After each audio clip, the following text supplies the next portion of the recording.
Hey everyone, welcome back to the show. I'm Blake Oliver. And I'm David Leary. And we're talking today with Chris Vanover of CPAClub. Hey, Chris. Hey, Blake. Hey, David. Chris, you had the most incredible summary of the PCAOB fine against Withum. They did a bunch of SPAC audits last year. Short story is they didn't do them quite right. And the Public Company Accounting Oversight Board fined them $2 million. That's a lot of money. And this comes on the heels of a very similar sanction against Markham for their audit quality. Give us the short story here. Like, what happened at Withum? What is going on over there?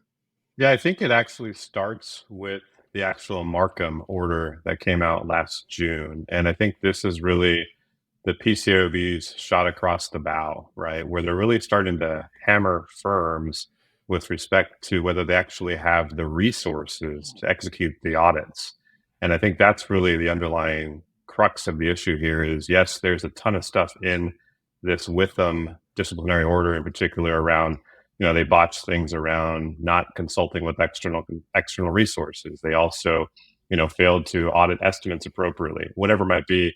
But the crux of the issue is they didn't have enough people to actually get through the significant number of audits they decided to take on. Yeah. How many audits did they take on? It was a lot. Yeah. So, this goes back to 2020. And at that time, they had only actually issued 76 issuer audit reports. You fast forward into 2021, and they actually issued 445 issuer audit reports. So there was almost a 500% spike in the number of issuer audits that they actually were reporting on during that period. But the firm didn't grow 500% in terms of headcount. No, this is a $550 million firm. So it's not a small firm by any means. It sits in the top 25. But the actual number of partners that they brought in between 2020 and 2021 went from 15 responsible for these audits to 23 in 2021. So they increased by 8 partners, but their workload increased 500% at least. That's crazy. And you pointed out that 5 engagement partners were each responsible for 40 or more issuer audits, representing 62% of all of their issuer audits. Just 5 partners. How many audits is normal for a partner to handle? Yeah, it's a good question, Blake. And again, it's not me pointing this out. This is actually just coming straight out of the facts within the disciplinary order itself. And that is not normal by any means. And this is obviously on the heels of the Markham order as well that came out last year. In that situation, you had one partner on Markham that had 75 issuer clients, and then another person who serves what they call the engagement quality review, which is required by the PCAOB standards. He actually had 118 issuer audit clients. So again, 40 or more, that is definitely a recipe for disaster. And you typically would not want to see even somebody maybe touching 10 or more audits in a given season. And one of the partners at Withum worked more than, or something like 100 hours a week for more than 1 week. Yep. I think I saw it was 200. Wasn't it? It was ridiculous. It was 200, I think. Not quite 200. So the one partner, to Blake's point, was working in the course of over a 2-week period, 100 hours in each of those weeks just to get these things done. So now, 200 hours in 2 weeks. So think about that. This is just faulting the partner, but imagine what the ripple effect is for the senior managers, the managers, the seniors, and the associates on the engagement. Because I can tell you, very rarely did I ever see a partner leaving after me when I was a director or a senior manager at PwC. So full and well that the people below him were probably also working those types of hours. Yeah. Well, this is all Go ahead, David. I was going to say, so at what point do the partners, can they push back to their peers or superiors and say, I don't feel comfortable signing off on these audits, right? At what point is it personal responsibility? I think that's a good question, David. There's a couple faults at play here. I think first and foremost, look at the fact that both, the SEC has accelerated deadlines over the last 20 years. And what once was allowed 90 days to file a 10K quickly went down to 75 days for a lot of accelerated filers, right? So they've compressed the timeline. And because of that, you have a more, the magnitude of the work that you have to get done within a short period of time is obviously amplified. Now, to your question about, well, should they push back? Absolutely, they should push back. And theoretically, there are, at the larger firms, people are actually looking at workloads and saying, does this make sense? But oftentimes it's a little bit of, a facade, right? Because the work still needs to get done. And I don't think that partner is going to want to sit there and say, hey guys, sorry, we can't actually execute your audit by the time you wanted it. So go find somebody else to do it, right? That's just not how things operate in this world, unfortunately. I'm wondering how this happened in the first place. How did the firm take on so many audits, only add 5 engagement partners, and think that this wasn't going to be a disaster? Or did they do it? Did they do it intentionally? Are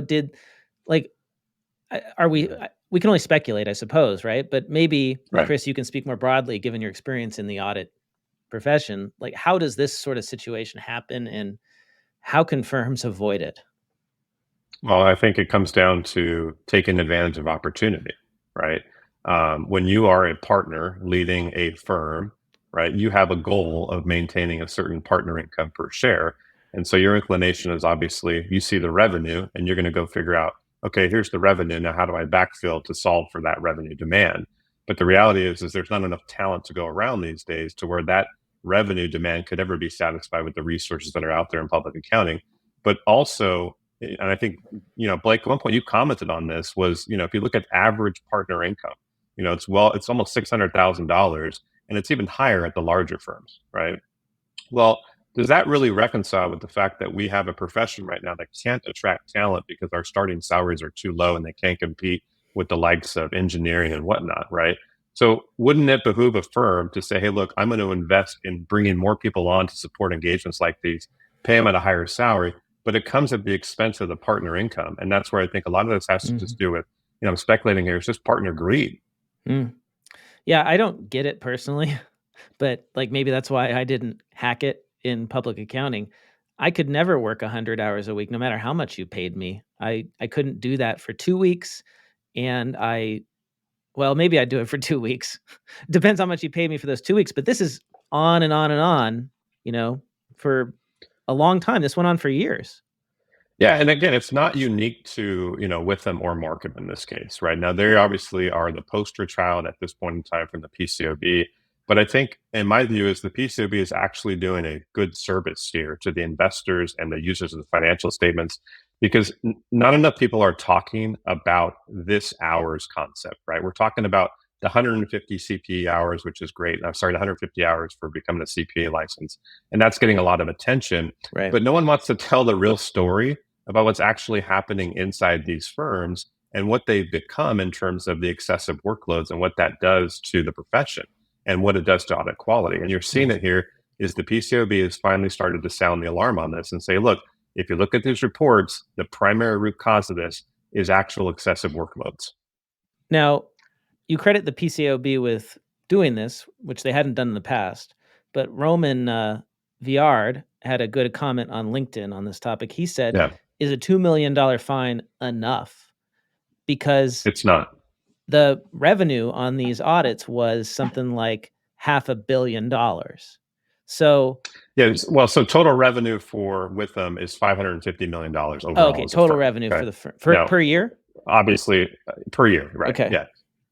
Now, a portion of that is obviously going to be attributable to these audits, most of which were these special purpose acquisition company audits that have hefty fees associated with it. But Roman's absolutely correct, and I'm a firm believer in what he said. This fine is not commensurate with the actual penalty at the end of the day, right? What they did wrong, you need a higher fee. And a lot of these firms are thinking, well, this is the cost of doing business. Markham got a $3 million fine. Withum gets a $2 million fine. Okay, that's chump change for these guys. And they would gladly pay. It's like the whole Nike. Right. I don't know if you saw that Nike, pay the fine, right? We'll just pay the fine because in the process, we've garnered $100 million, whatever it might be, in revenue. Yeah. It's like the, speeding ticket for the guy who owns the, McLaren in my neighborhood. He doesn't care. He'll it's irrelevant to them. Yeah, especially if it's the the automated ticket, right? With the van parked on the street that takes a picture. You'll just pay it. Just pay the fine, right? And Yep. it's a speeding ticket. And I think that's what's happening here is, yes, it sounds like in a headline, $2 million, $3 million. It sounds really, punitive. But the reality is, again, comparing and contrasting to what these firms actually bring from these audits, at the end of the day, they're laughing all the way to the bank. Now, were any of the individual partners punished by the PCAOB? Are they allowed to continue to do this stuff? Like, or is it? I didn't see anything specific about the particular partners other than citing that there was 5 of them that were responsible for upwards of 62% of the audits. I'm not sure exactly what happened with individual partners. This was more of a firm level sanction against Withum in this case, and similarly with Markham.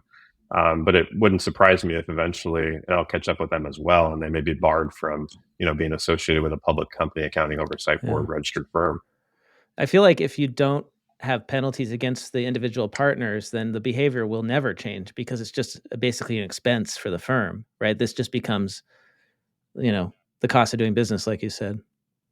I had a chance to work at a large regional firm back in the day, and I will tell you, a lot of these firms, they evaluate the partners on the book of business and the revenue, and they tangentially will say, yes, I'm evaluating them on audit quality, but the reality is buyers of audit services aren't out there buying audits because of quality. They're out there shopping for the lowest possible price, and that's what has to change, right? People have to understand the reality of the situation here. What a firm advertises on their website in terms of audit excellence is in stark contrast to what the reality is with these PCAOB inspection reports. Aren't these the 2 firms that have done 91% of all the SPAC deals? Is that in my brain? Is this the same 2 firms? They've done a ton of the SPAC deals, and again, those have been a hot ticket the last couple of years, given the market dynamics. But yeah, for sure, they've done a lot of them. So these firms jumped on it when the Big Four wouldn't touch the SPACs. Yeah, I mean, this is just the theory of being a bottom feeder and ultimately finding opportunity. But is the nature of doing an audit on the SPACs harder?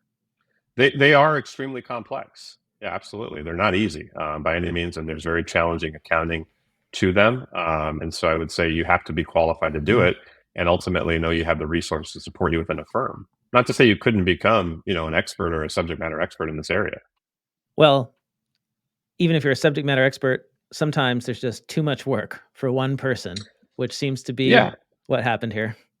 And I think that's the main point I'm trying to make here is that, if you look at Markham, you look at Withum, 100-hour work weeks, obviously that's not sustainable, nor should it be supportable. But this is publicly available data out there. There's audit quality reports that the Big Four firms, as well as other regional firms, release.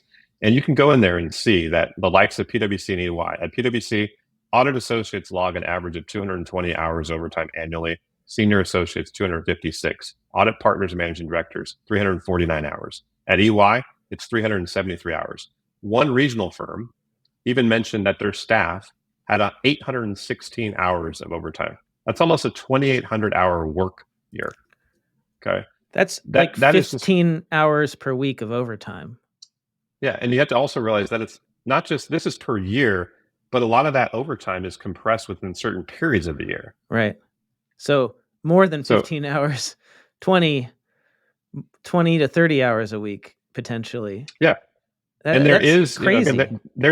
It's absolutely mind-boggling, and that no one wants to talk about this, right? Yeah. And this is the fundamental issue with audit quality, is because people are overworked and they're missing things that are critically important to actually executing a qualified audit, right? And this is what you're seeing. And I go back to the example, like you would never get on a plane if you knew that your pilot hadn't slept in the last 12, 13 hours, right? There's safety measures in place, but we have absolutely no safety measures in place in our audit profession to actually check people and give people as buyers of services, of CPA services, insight into how they're actually operating within the firm.